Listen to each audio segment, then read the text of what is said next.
Honestly, this is not to be cocky or anything, but I want to create solutions which help people. Be this person I want to be in the future. I have to follow this path. Seeing their lifestyle, the type of lifestyle that I want. Africa's blank canvas. Paint your dreams.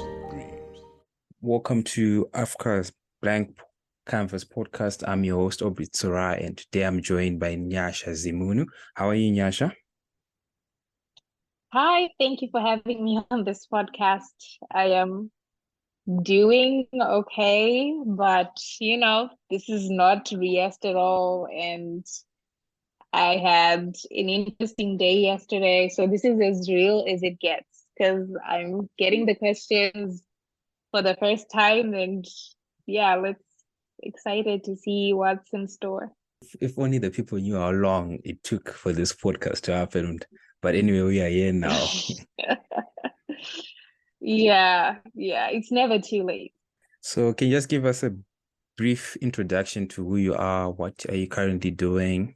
Yeah, my name is Nyasha. I am a software engineer.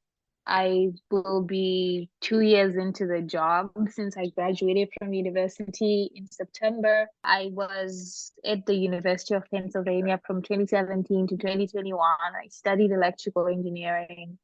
Kind of knew I was gonna get into software engineering, but studied electrical engineering anyways. And Zimbabwe, I was at Regina Mundi for O level, then Goromonzi for A level. Yeah, that's about it. So how was it moving to the States, like settling down from Zimbabwe and into the States? Where actually in the States are you based in? I am based in New York, but I started off in Philadelphia, which is where my university was. And in terms of how it was settling from Zim to the US, well, because I've been here for, it's gonna be what, 7 years, 6 years? Yeah, it's almost hard to think of a life without being here. At first, it was hard. I think I have an article online. If anyone looks me up, it's probably what pops up. And I was talking about the culture shock of just how America is, how people interact, how they engage. And it was rough for the first few years, but then I found myself and I realized, oh, we're all kind of human beings. And yeah, now I'm kind of, there's ups and downs, but it's a good place to be. Yeah. Okay, I just want you to go a bit deeper on the situation of finding yourself. I feel like a lot of people are always saying, I don't know what I'm supposed to be doing. I need to find myself. How was that experience for you? Like when you finally said, okay, this is my purpose and I'm going to dive into this. Oh my God, that's a great question. I mean, trust me, I feel like right now I'm in the process of being like, what am I doing? I think it's something you have to check in with yourself all the time. What helped me is looking back where I've come from and what my pain points were and what I was trying to achieve. So I think especially for us Zimbabweans, well, it depends what you grew up as. Like I didn't come from a lot of money. I also had like maybe people who didn't believe in me. And I always felt like, okay, I need to prove that I am worth it and I'm smart and I am strong and I can do ABC. And so even when you can get kind of lost in a new culture or you're like, oh man, I haven't been around this many white people, Asian people. Am I smart enough? Am I good enough? What am I doing? I would still remember that no, where I came from, these were my pain points, and I'm trying to achieve this amount of freedom, this amount of knowledge, this amount of understanding. And yeah, so I think that's who I am basically. I am a curious person. I'm always trying to learn. I'm always trying to better myself. No matter what the situation is, I always go back to that's what I want. It's not a solution to all my problems, but it's what I live for. And so, yeah, I keep going back to that. That's a very interesting take. And I feel like a lot of people need to understand that it's not a rush process. It's something that develops over time. You start off doing things, then you finally say, no, this is not me. I like more of these things. And you stick around, maybe things might change and stuff like that. On the same topic about changing, You said you went to the States doing electrical engineering. How did you then pivot into this software engineering world? So I was already taking a couple of computer science classes. Yeah, also, if you know computer science, it's kind of a higher level of abstraction from the basic sciences or whatever, right? So you start with physics, and then there's electrical engineering, and then there's computer engineering, and then there's computer science. So it's like a pyramid, and you're going up in the levels of abstraction. So it's not like the disciplines are not too far away from each other. It's just that electrical engineering is more like the electric signals, the circuitry. I did electrical engineering because I wanted to understand the basic fundamentals before going to the highest level of abstraction. But yeah, I was already taking some computer science classes, and I was lucky. My company gave us even more training for, Java, other frameworks like Spring Framework, just a general understanding of the architectures I would be using in my software development. So that made the transition easier. But I remember my first internship, I knew I didn't have as much experience because I was an electrical engineering student. And I definitely had many doubts, some challenges, but I think I had to keep being like, telling myself I could do it, and if I couldn't, fake it till you make it. And eventually it worked out, but it had its own challenges. Oh, that's a very interesting move, though. Like you said, you're moving from the electrical components and then eventually to the software. Then another thing you mentioned was the winter not believing in yourself and doubting. I think most people in the tech world call it imposter syndrome. And you said something about fake it till you make it. I want to take those two things and relate them to women in tech, especially in the times we're living into. As more women are getting into tech, I feel like they're also faced with those things like imposter syndrome, or they're doubting themselves. What did you do that made you say, it doesn't matter that I'm a woman, we're all human beings, I can do what the next person can do? And you began to do, how did you overcome those small hurdles which usually hold a lot of people back? Honestly, this is not to be cocky or anything, but I think when you listen to people and when you see what they bring to the table, you realize, what? We have the same brain capacity, not same brain capacity, but we have the same capabilities. And I think just working more in group projects and seeing what other people were bringing to the table, their ideas and whatnot, I would realize, oh, I'm actually smart and I'm actually creative. And sometimes I bring way more to the table. Sometimes people are better than me, but as long as I'm willing to learn and I adapt and I'm consistent and disciplined with my skills, I have this figured out. And so, yeah, I think it was more experience in just realizing I'm actually very smart. Like, not very smart, but like we are at the same level. There is nothing about being a woman or a man that makes you more adapted to like software engineering. Like, it's a lie. And once you realize it's a lie and that we're all capable, you're kind of like, okay, give me other problems to work with, not like my identity. But another thing that helps is having examples of women or people like you who are making it in that industry. So, for example, if I was stuck in a company where I'm the only one and it's a bunch of dudes and whatnot, and they also make me feel like in a meeting they are not listening to my points or whatever, that would make me doubt myself more. So I think it's definitely helped that I have stuck in environments where I'm listened to, my opinion is valued. And sometimes when I feel like people are making me feel some type of way, I confront them. And I think it's also the confidence of being like, I also know these things. So I will confront people and say, hey, I don't like it how you come to me and make me feel this. It makes me feel like I am not up to the job, but I know what I bring to the table. And I know even when I don't know things, I'm willing to learn. That's very interesting.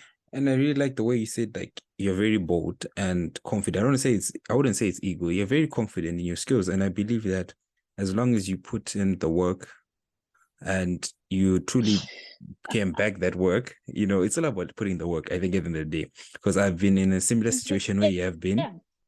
When I got into university, I think I'd been programming for almost like 5 years by then. So you get there, you're not doing your introduction to programming. For me, it was just like a breeze, and people were like, "Oh, you're so smart." And you're just like, no, I've put in the work. Now, most of these things are smaller things, but I do believe like the confidence comes with the work. When you know you can do something and you're in a room with people and they do not appreciate that you have done the work, you know what's going on. And I think that's not just a sign of disrespect. It's not even about the gender anymore, just Yeah. about person is just disrespectful. They're not a nice person or a kind person. They're just being disrespectful. Exactly.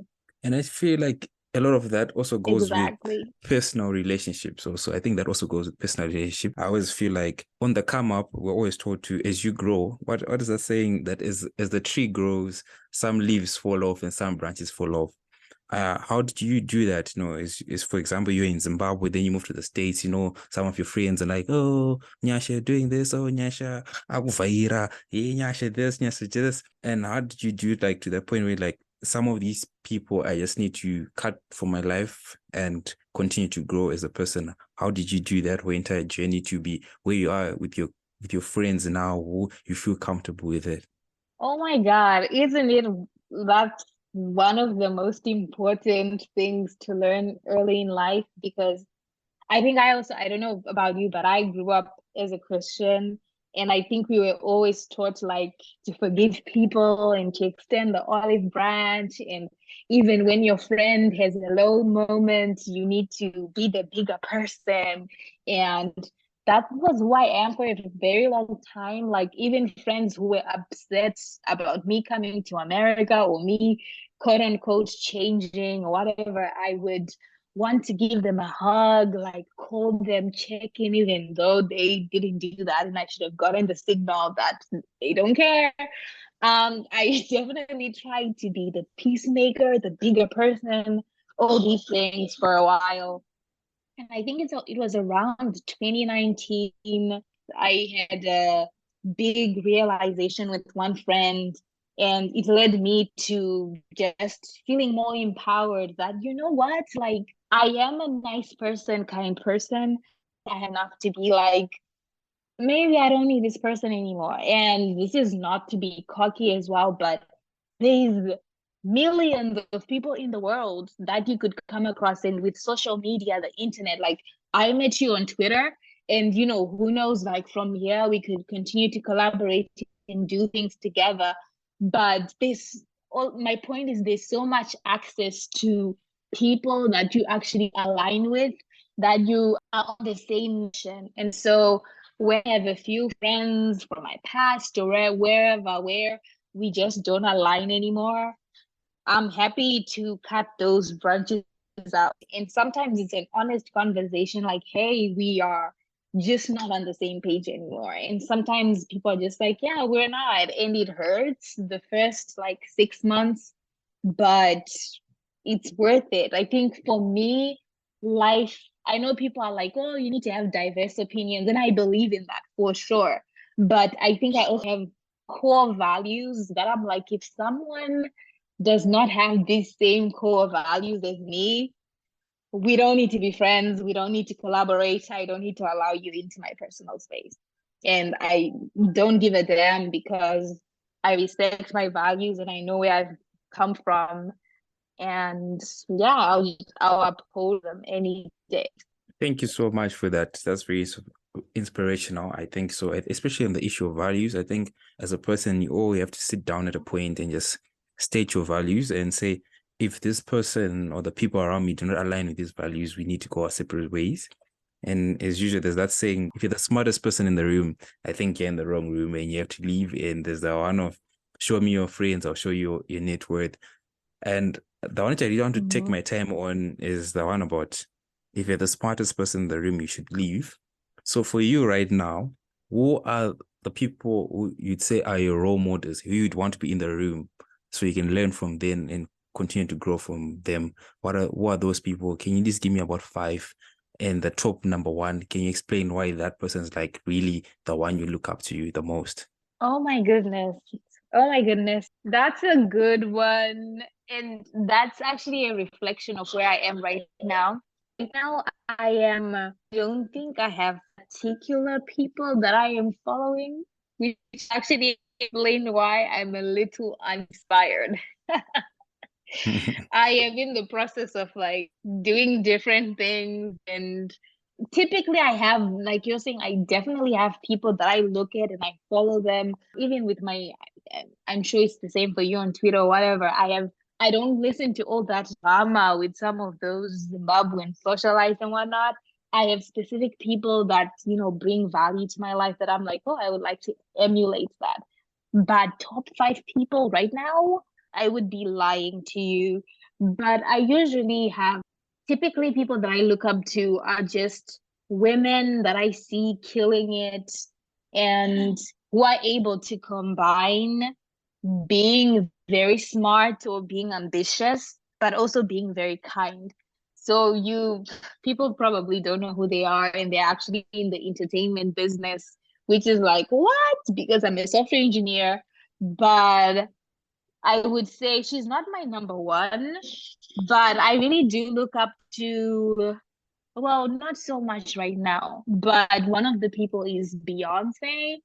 Um, she has this, I don't know, I just, especially once I came to America, I think I started to think of my identity very different.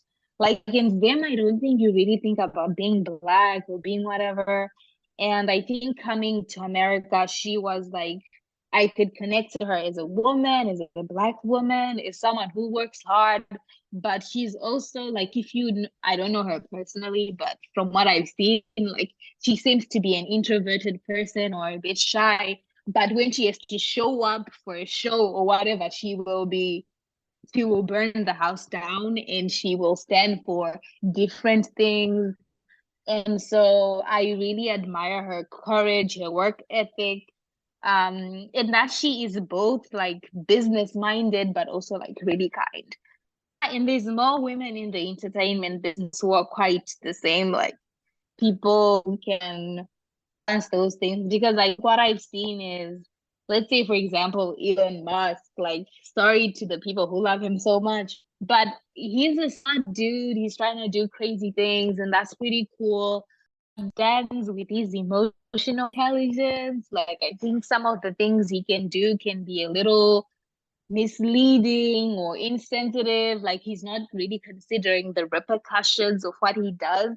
So I really try to emulate people who are more responsible with their actions, like actually like leaders who care about people.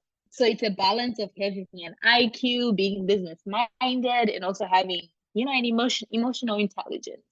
I really like the fact that you said that one of your role models is Beyonce. And for most people, I always feel like they limit themselves to role models. You see someone say, oh, since I'm a sports person, my role model has to be sports people. I'm a musician, my role model. But it's not like, no, it's like you can have role models who are not doing what you do, but you do respect their values and they resonate with you. And I really think that's really what makes a role model. Someone who you're always chasing. And I always feel like one of the speeches by Matthew at the Oscars was the one of his role models, him 10 years from the future. He's always chasing that person.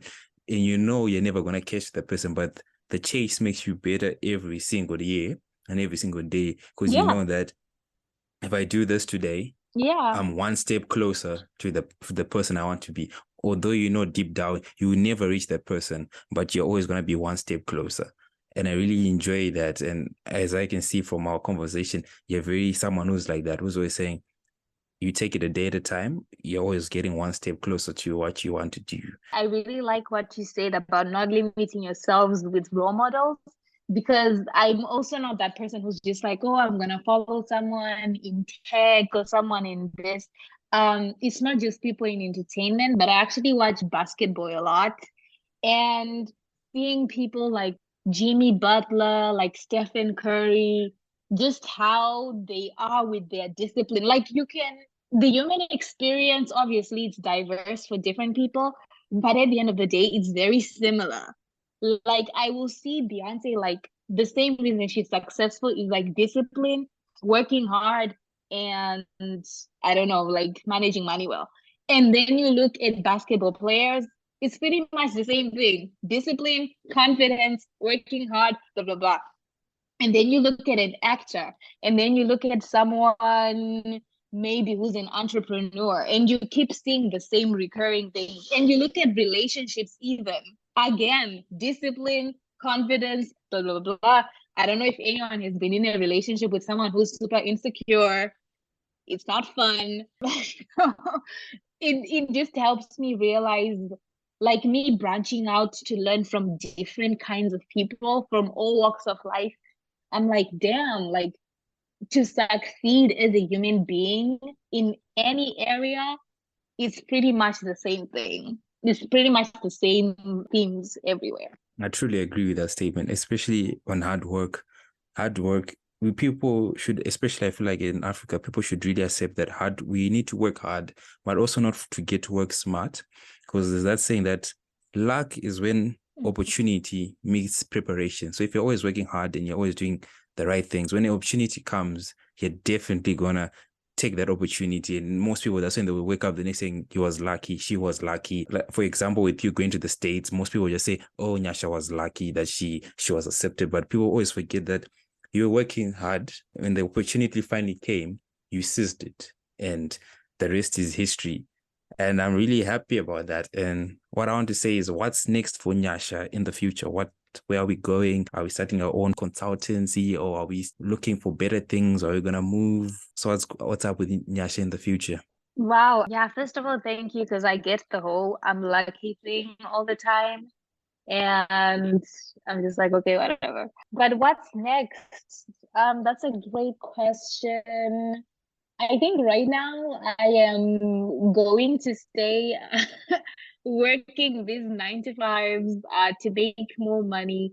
I am just acquiring my first property in real estate, so I'm pretty serious about getting my financial freedom.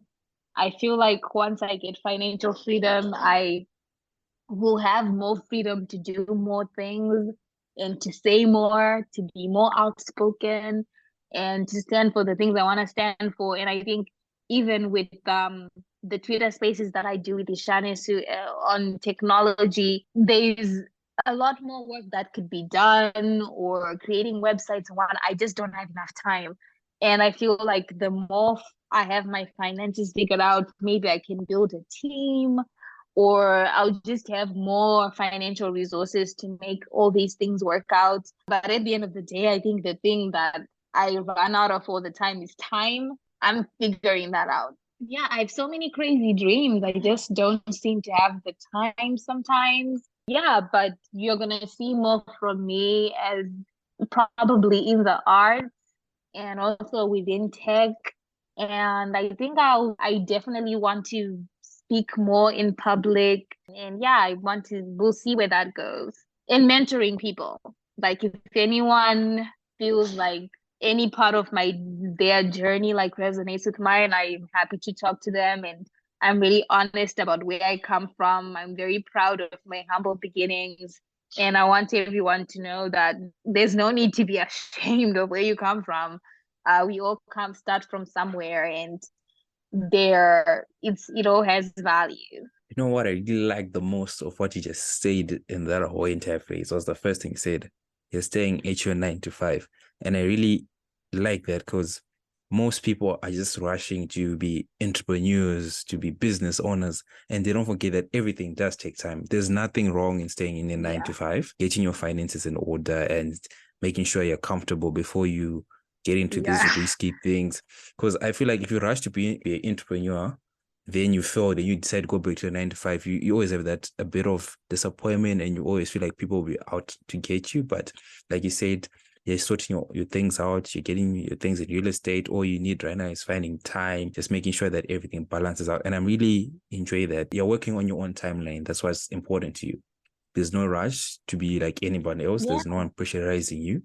And I really enjoy that. Then on mentoring, I think people can always find you. I think on Twitter, your username is just Nyasha Zimunhu. I'll share it so people can find it and they can contact you. And I really like that you're willing to help people, because in this time we live in, going the traditional route is too long. Having a mentor just cuts that entire journey in half, which is way more better than trying to catch up in this ever-changing world we're in. Then, Nyasha, the last question is going to be, what can you say to the African people in general, then especially for the African women? What advice can you give them as they embark in whatever journey they're going, whether it's tech, arts, cultural, sports? What can you say to those people who are listening right now? Oh my God. It's like you've been listening to my podcast. I ask people those questions and I'm like, oh, I wonder what they're going to say. And I never have an answer for myself. Am I qualified? I mean, I don't have a deep philosophical thing.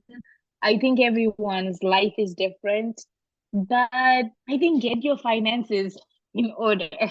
Like prioritize your finances before getting validation, external validation from other people. Yeah, I mean, people are mad about the rise of independent women and whatnot, but they are mad because they are harder to take advantage of. So get your finances in order.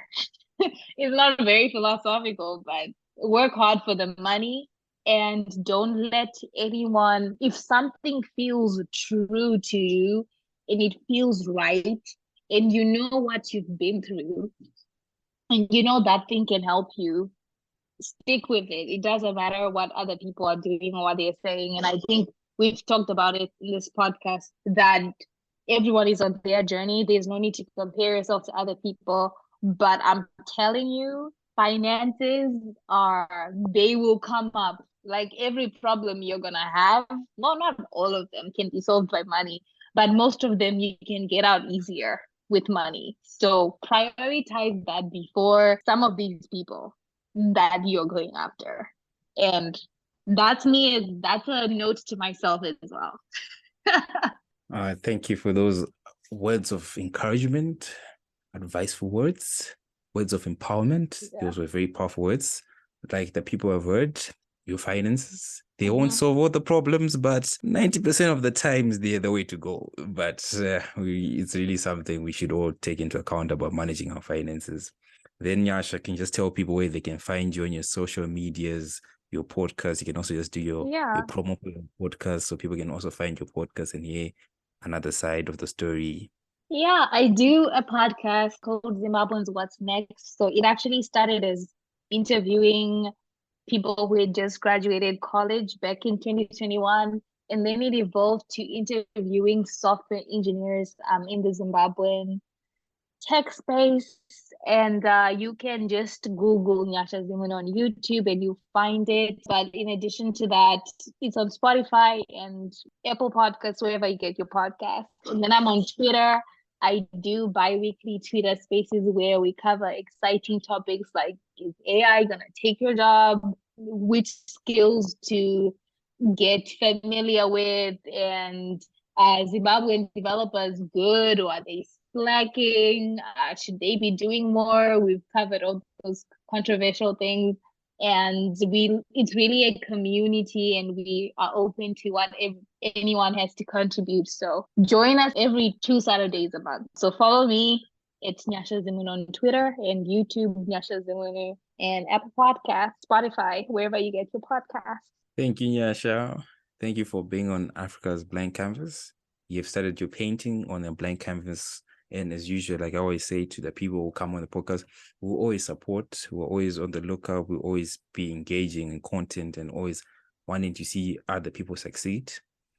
Thank you for taking your time and finally being on the podcast with us. Hope to do this again. Maybe I might come on your podcast in the near future and I'll be on the other end getting questions and trying to find answers, but it's something we can always look forward to. Once again, I'm truly thankful, and as the community, we're truly thankful. Sure. And thank you for this initiative and sharing people's stories. I think it's very important. I think sometimes as Zimbabweans, we can think very short term. But, Zimbabwe is going to be around for hopefully hundreds of years. And I hope people will be looking back at content like this and learning how people of our time saw the world and how we're trying to get through some of the roughest times. And so this is an important part of history it sounds major, but I think it is. And so thank you for this initiative.